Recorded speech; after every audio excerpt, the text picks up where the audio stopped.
vuelta, estamos en vivo, como ustedes saben. Vamos a estar hablando en este preciso momento de un tema muy, pero muy interesante que en general trae muchos pudores, cuesta que las mujeres lo conversen con su obstetra porque llegado el momento se tienen naturalmente muchos miedos. Vamos a hablar de la sexualidad durante el embarazo. ¿Qué cosas sí? ¿Qué cosas no? ¿A qué tenemos que estar atentos? ¿Por qué debemos de manejar ciertas situaciones? Por ejemplo, con nuestra pareja. Si nuestra pareja teme tener relaciones sexuales por el bebé porque siente que lo está afectando. ¿Qué pasa con el deseo sexual de la mujer embarazada? Algunas mujeres tienen un gran deseo sexual, otras sienten que pierden la libido, o esto por ahí responde al primer trimestre, al segundo trimestre o al tercer trimestre del embarazo. Son temas que vamos a estar hablando con una especialista en un ratito nada más, pero les presentamos la sexualidad en el embarazo en este pequeño informe y todas las dudas nos las sacamos con la doctora en un instante. El embarazo es un periodo de grandes cambios físicos, psicológicos y emocionales en la futura madre. Estos cambios también afectan a la sexualidad de la pareja, que varía mucho de una mujer a otra y a lo largo del embarazo. Durante la gestación, algunas parejas disfrutarán de momentos especiales en la intimidad. Para la embarazada, el deseo sexual varía a lo largo de los diferentes trimestres de embarazo, debido a los cambios hormonales que experimenta en este periodo. Otras embarazadas disfrutan de momentos íntimos gratificantes con su pareja desde el inicio de la gestación. Esto, como todo, depende de cada caso concreto. Una preocupación común en la mayoría de las parejas es si con la práctica sexual pueden dañar al feto. En principio, siempre que no haya ninguna contraindicación médica que lo indique, la pareja puede practicar el sexo durante todo el embarazo.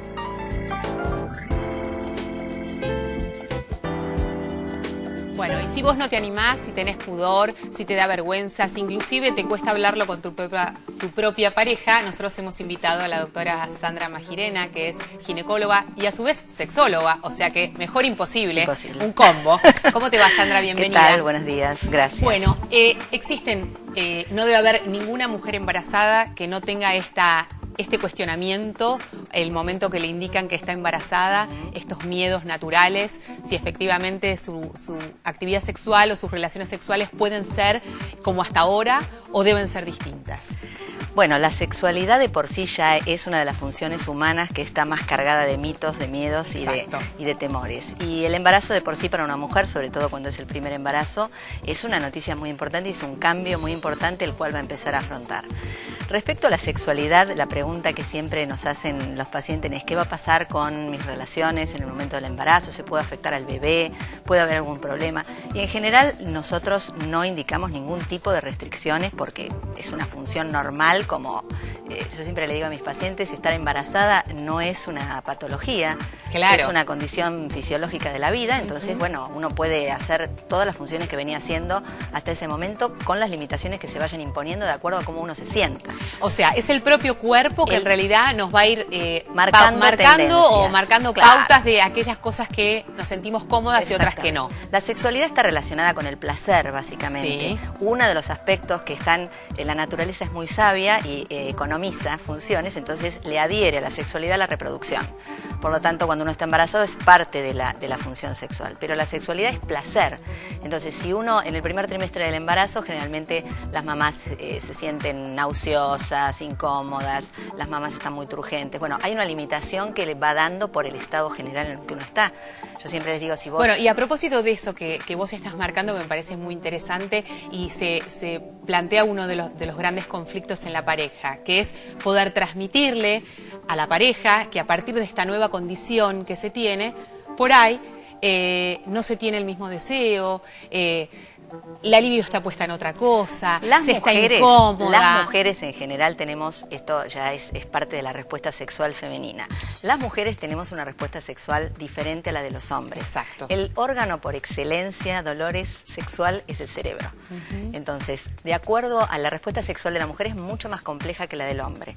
La mujer está preparada para estar atenta a múltiples situaciones y funciones. Estímulos. Y estímulos. Y para una conectarse con el placer a iniciar el contacto sexual y entrar en una intimidad, necesita precisamente eso, intimidad, sentirse segura y saber que va a haber una recompensa. Eso despierta una química cerebral que hace que la mujer esté predispuesta y ávida de tener una respuesta sexual. Otra de las cosas también que a muchas mujeres les pasa y que muchas veces hasta inclusive tenemos pudor de transmitirlo por miedo a ofender o por miedo a herir los sentimientos del otro, tiene que ver con no sé, con los ascos, los famosos ascos, ¿no? Los olores, las texturas, que de golpe, de buenas a primera, uno se da cuenta de que no puede soportar una determinada, un determinado tacto, un determinado olor, y cómo hacer para que el otro pueda comprender que esto no es una agresión personal, sino que es algo... Claro, la comunicación es la base de todo. Es la base, sí. Las parejas, o sea, los problemas van a ocurrir de acuerdo a cómo esa pareja se venía vinculando anteriormente. Sí. Lo que vos decís es cierto, cuando uno está embarazada, la química cambia totalmente y entonces empiezan a aparecer estas cuestiones de las náuseas, los vómitos, el asco, situaciones que por ahí a uno le hacen tener cambios conductuales. Claro. El cerebro también produce un cambio de conducta. Las mujeres cuando estamos embarazadas pasamos a estar en una condición particular, claro, donde nos ponemos más sensibles, nos ponemos más temerosas. Esto tiene que ver mucho con la cultura que esa mujer tiene en su historia femenina a lo largo de toda su evolución. ¿Qué mandatos ha recibido? ¿Cuál es el sistema de creencias? ¿Qué se dice en ese clan de mujeres familiares? Fundamental. Si la embarazada es inmaculada, que no puede tocarse, que está absolutamente protegida, o al contrario, aquella mujer que teme hasta por pudor comunicarle a su pareja que está o más a su entorno, ávida, que no, que tiene un mayor deseo sexual. Cuando una mujer está embarazada, por lo tanto, el tema del temor al embarazo no lo tiene. Por lo tanto, está mucho más permeable a tener sexo libremente. Sí. Entonces, muchas mujeres manifiestan, después de pasar esta etapa de las náuseas y el malestar inicial, manifiestan un aumento del deseo sexual. Y muchas se sienten mal porque piensan que la pareja lo va a malinterpretar. Al hombre también le pasan cosas. El hombre cree, acá yo traje unas maquetitas para y está buenísimo porque hay una gran creencia del hombre. El hombre cree que acá adentro está el bebé, que está perforando a su propio hijo, digamos, para hacer... Sí, o le está martillando la cabeza o alguna cosa. Sí. Entonces, bueno, es importante que lo hablen con el médico. Cuando la pareja va, es importante que el hombre acompañe a la mujer al ginecólogo, al obstetra, que le pregunten al médico todos los temores que tienen. Nosotros podemos explicar sencillamente cómo es la anatomía del aparato genital femenino. Contame, Sandra, a ver, aprovechemos bueno, este artefacto que es la vagina. Uno ve desde afuera. Las mujeres, a diferencia de los hombres, tenemos todo para adentro. Los hombres tienen todo para afuera, es mucho Tienen más la oportunidad sencillo. de conocerlo. Exacto. Hoy en Red de Salud. Entonces, la entrada de la vagina, ¿sí? Se introduce dentro de la vagina. Lo que se ve de afuera es la vulva, los labios, el órgano donde la mujer obtiene el máximo de placer, que también lo tienen que conocer porque es la entrada, el portal sagrado del placer está en la vulva. Perfecto. Y una vez que se introduce en la vagina es un órgano elástico que se distiende, que tiene una capacidad de cambiar de tamaño según el momento y según la circunstancia. El pene entra perfectamente. Durante el orgasmo la vagina se distiende mucho más, por lo tanto se hace mucho más receptiva al pene. Y hacia adentro, vamos a sacar acá si se puede ver mejor, ¿sí? El útero, que es el lugar donde se produce la anidación, está al final de la vagina. Y la vagina tiene una capacidad de distenderse muy importante. Es como si durante la fase de excitación de la mujer, es como si uno tomara esto como una tienda y se distiende. Entonces alberga con mucha comodidad el pene, se puede mover, puede cambiar de posición, no tiene ningún problema. Y el útero está a propósito por de encima, esto que vos estás mencionando, este es el útero y esta sería la vagina. Exacto. Y la fantasía o el principal temor que es el que pene yo pueda golpea estar acá, molestando al o bebé. perjudicando al bebé. El bebé está acá adentro primero, adentro del útero. Esto crece hacia la panza de la mamá. El pene llega al fondo de la vagina, no llega a tocar el cuello del útero, porque la vagina, que es sabia, se distiende hacia atrás y lo alberga en este sector. Perfecto. Entonces no hay ningún problema. No hay excusas. El único inconveniente que hay es la indicación médica. Sí. Si hay sangrados, si hay secreciones anormales, si hay una placenta de inserción baja, si hay dolor, si hay pérdida de líquido, si hay algún problema obstétrico, es el médico el que va a decir si pueden o no tener relaciones. esto nada tiene que ver con las posiciones que por ahí adquirimos durante el acto sexual. No. Que tampoco eso es una contraindicación. No, en absoluto. Lo que sí la mamá va a ir viendo a medida que va pasando y avanzando el embarazo, el crecimiento de la panza le va a limitar algunas posturas por una cuestión física. Y me has dado el pie perfecto. Seguramente me voy a sentir muy identificada. Como ustedes saben, soy mamá de mellizos y he tenido una panza realmente muy, pero muy grande y entiendo lo que significa cargar esa panza y lo que ocurre, justamente al final del embarazo. Por eso es que vamos a compartir a esta mamá de mellizos que nos cuenta justamente cómo ha sido su experiencia, cuáles han sido sus miedos y qué nos quiere compartir. La escuchamos. ¿Tuviste mellizos también? Claro. Yo soy Carolina, soy mamá de mellizas. Ellas se llaman Antonieta y Miguelina y hoy tienen 3 meses. Cuando me enteré que estaba embarazada, me vinieron muchas dudas a mí y a mi marido sobre la sexualidad, de cómo iba a ser de acá en adelante. Y bueno, consultamos a la doctora y ella nos dijo que estaba todo bien, que teníamos que hacer vida normal, que no estaba enferma, que tenía un estado natural, que era estar embarazada. Las primeras relaciones durante el embarazo, al principio era raro para mí porque no me sentía bien, tenía náuseas, mi estado no era muy grato. Entonces sentía cierto rechazo. Pero después de los 3 meses que se fueron todos los síntomas feos, no hubo problema y se encaró lo más bien. A medida que la panza iba creciendo, había cierta dificultad en las posiciones para tener relaciones. Y bueno, en general era una misma posición donde yo estaba bastante pasiva, pero no por eso no dejaba de gozar. Tuvimos relaciones hasta prácticamente el final del embarazo. Se adelantó, al ser gemelar era un embarazo que podía adelantarse, pero hasta los 8 meses, que fue ese término, tuvimos relaciones lo más bien. De hecho, mi partera nos recomendó tener sexo hasta último momento porque decía que el semen tenía una propiedad de que maduraba el cuello del útero, así que estaba vía libre era. Bueno, 2 cosas muy, muy lindas que mencionaba Carolina, que primero que tiene la oportunidad de hablarlo con total naturalidad, así como debería ser en todas y que muchas veces esto no ocurre.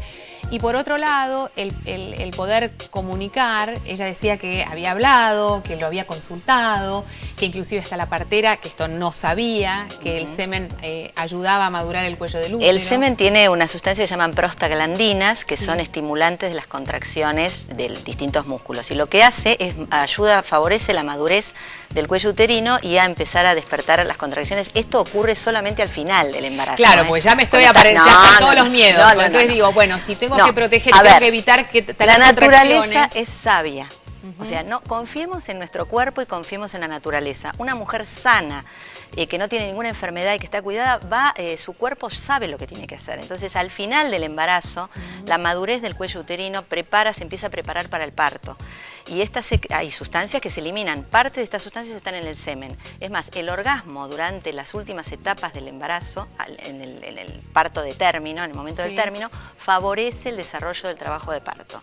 Es más, Michelle Odent, que es una obstetra muy importante que ha trabajado mucho en parto humanizado, dice que la condición del parto, la química que se libera en el cerebro es exactamente igual a la del orgasmo, porque hay oxitocina, hay endorfinas. La mujer atraviesa una situación orgásmica, salvo que la corteza, el neocórtex, sobre todo cuando esto está medicalizado, institucionalizado o no se le permite a la mujer tener un parto humanizado, interfiere en estos procesos, entonces se corta lo que normalmente tiene que ocurrir. Y lo que decía ella es muy importante con respecto a que las mamás también tienen que trabajar el piso pélvico durante el embarazo, porque eso va a favorecer el parto y además eso optimiza mucho los orgasmos y la respuesta sexual. El piso pelviano es la musculatura que está aquí abajo en la pelvis, ¿no? El bebé cuando empieza a descender, se mete acá adentro en la pelvis, se encaja en la pelvis y todos estos músculos empiezan a trabajar, empiezan a distenderse. Acá hay como un diafragma que cierra la musculatura, que esto las mujeres lo tenemos que practicar todo el tiempo. Embarazadas y no embarazadas, porque acá está la respuesta a cómo va a ser la funcionalidad de la sexualidad y cómo va a ser el trabajo de parto, para que no haya episiotomías hechas intempestivamente, es decir, todo el trabajo previo corporal que haga la mujer, tener una buena sexualidad, consultar hacer trabajos corporales, que bueno, todas las mamás lo hacen habitualmente, previene los desgarros, favorece el trabajo de parto y mejora muchísimo la sexualidad. O sea, que una embarazada activa a todo nivel va a ser la ayuda enormemente y favorece tener un parto normal, exactamente. Y además, parto saludable. El mensaje que me gustaría transmitir es que las mujeres se animen a preguntar a sus colegas, a los médicos, a mis colegas, que busquen lugares, porque hoy por hoy hay una ley nacional, que es la ley de parto humanizado, que a partir del año 2003 está vigente en nuestro país, y todas las mujeres tienen derecho a parir como quieren, en la posición que quieren y con quien quieran. Entonces las mujeres tenemos que empezar a hacer valer nuestros propios derechos. Y el parto y el embarazo es una condición fisiológica y natural. Bueno, es súper interesante y nos queda mucho por indagar, porque también vamos a hablar en otra oportunidad de aquellas mujeres que justamente no tienen ningún deseo sexual y que por ahí pasan o transcurren un embarazo sin tener relaciones sexuales y después aparecen los fantasmas o los miedos de cuándo volveré a tener relaciones, qué es lo que va a aparecer. En esos casos habría que ver cuál es la historia cultural de esa mujer. Ninguna mujer cuando está embarazada de repente se le corta el deseo sexual porque está embarazada. Porque sí. Hay que ver qué pasó. Hay alguna historia detrás. Bueno, gracias Sandra, ha sido súper interesante. Tenemos que hacer una pequeña pausa, después de la misma estaremos hablando del síndrome urémico hemolítico. No te muevas, ya venimos.